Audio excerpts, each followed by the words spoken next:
You can also choose to record using Zoom. So I just open up a Zoom meeting. I go in here by myself.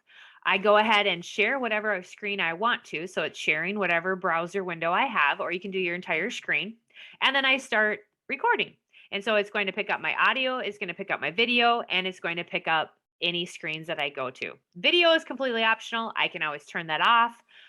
But sharing the screen, audio, and possibly video is a nice way of doing a lecture capture. So, Zoom is also a good option. Whether you choose to use Google Meet, this is an example of recording a lecture capture or a screencast in Google Meet.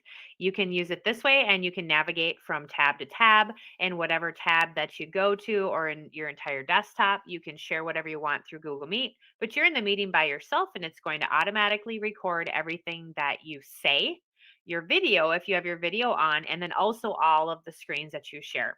So you simply open up a Google Meet, go in by yourself, you go ahead and share your screen, and then you go ahead and start recording the movie.